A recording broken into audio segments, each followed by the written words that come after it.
Hey guys, it's Caden. Welcome to another episode of Get Prepped Podcast, where we talk with voice actors, nonprofit leaders, and business owners that are going to be in the new game. Get Prepped. Today we have an amazing individual. You might know them from games such as Assassin's Creed Valhalla and Cyberpunk 2077, and she is a fierce advocate for her more female representation in the voice acting community. She is Leonie Schliesing. Thanks for coming on, Leonie.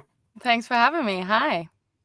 My first question for you is, how did you get into the voice acting field? I sort of landed in it a little bit by accident. I come from a stage and screen acting background. I trained in musical theatre.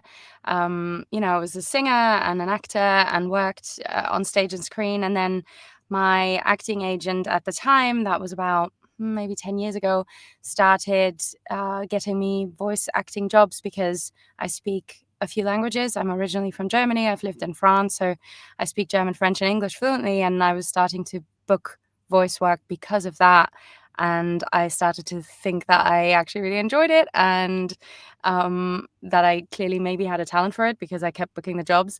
And so it kind of was a little bit of an accident that I landed in it, but then I fell in love and now it's what I do. That's definitely an amazing way to get into voice acting. A lot of the voice actors I talk to on here have gone into voice acting through on stage and screen acting. My next question for you is, what was your favorite role to take on in your voice acting career? Oh, God, that's always such a difficult question because I've done so many different things and so many have been so amazing in different ways. Some because they were in a high profile production, so that's really great, or others because they were really challenging. But I really still kind of have to say that it's Aurore Cassel in Cyberpunk, just because, well, firstly, because it's an incredible franchise to be a part of, but also because it was a really, really fun and challenging part to play, because without wanting to spoil anything for anyone who hasn't played it, but basically the character has a few different facets to her, and I had to find different versions of playing her, basically, and that was really a lot of fun to discover that with the director in the recording sessions.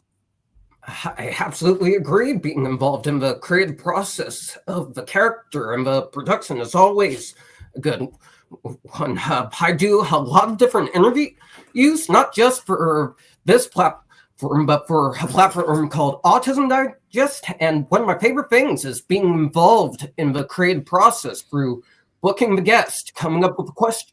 So I definitely feel that. My next question for you is, what was a challenging or funny moment that you've had in the recording booth that you want to share with us? Oh, that's a really good question. Challenging moments, there's been a lot. Sometimes it can be difficult to sort of, find the right language between the creative team and the actor, and sometimes you can't quite get what they want, and then it can get sometimes a little bit frustrating. But I think funny moments are probably the funner ones to talk about.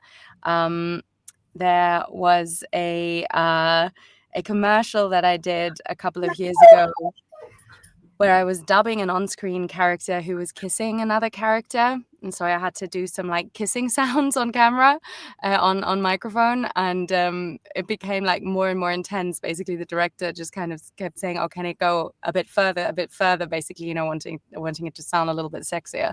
And I was on camera in my booth and I was feeling like, oh my God, what am I doing here? I'm literally kissing my microphone at this point.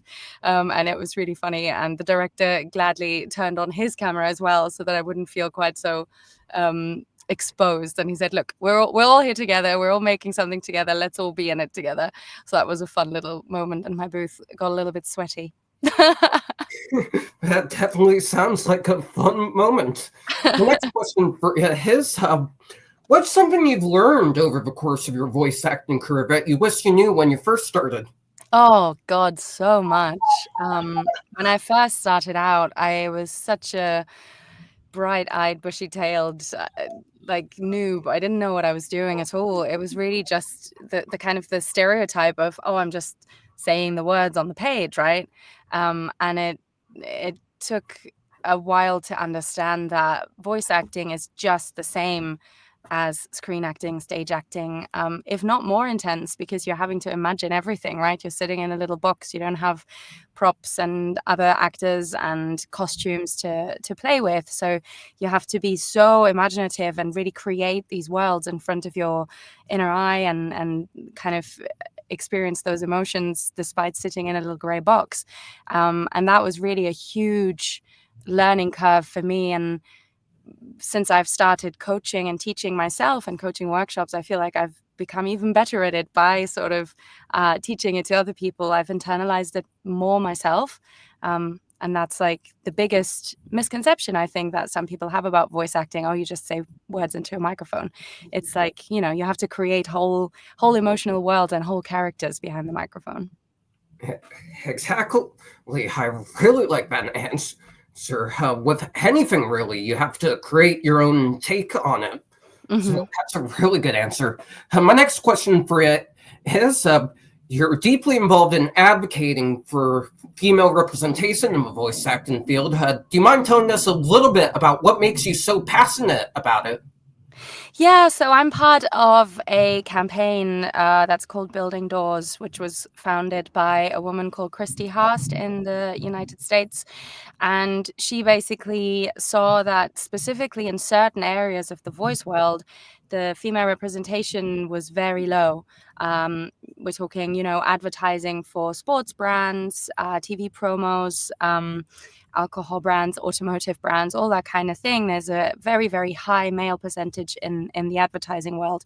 And so she created this campaign, Building Doors, where she reached out to female voice actors that she knew to sort of get on board and take adverts that were originally and promos that were originally voiced by men and revoice them in a female voice and show the world that it works and it sounds just as good.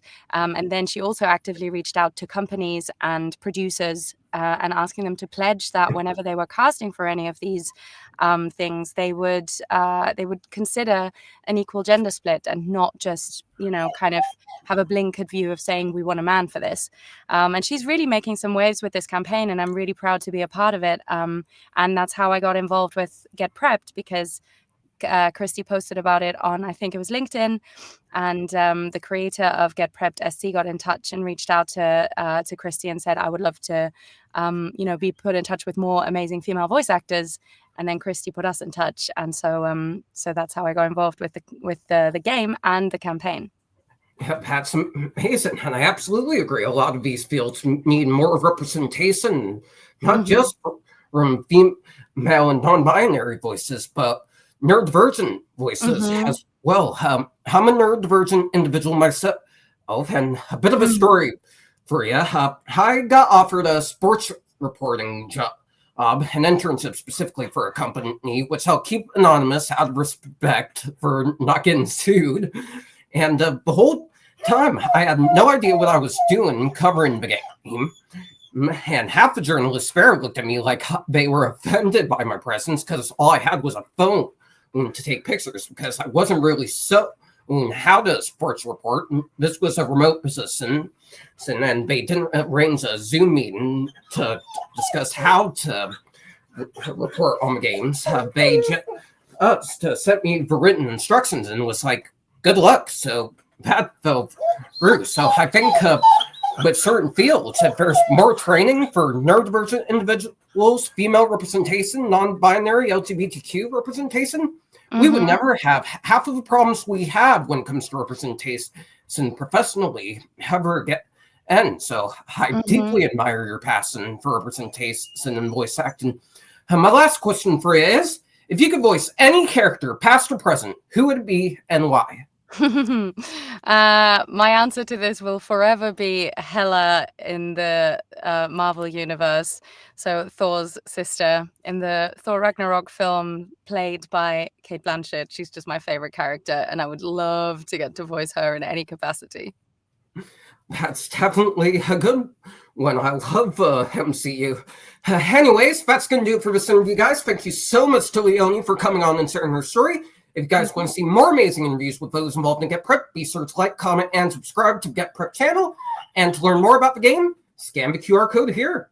Thank you guys so much for watching, and we'll see you in the next one.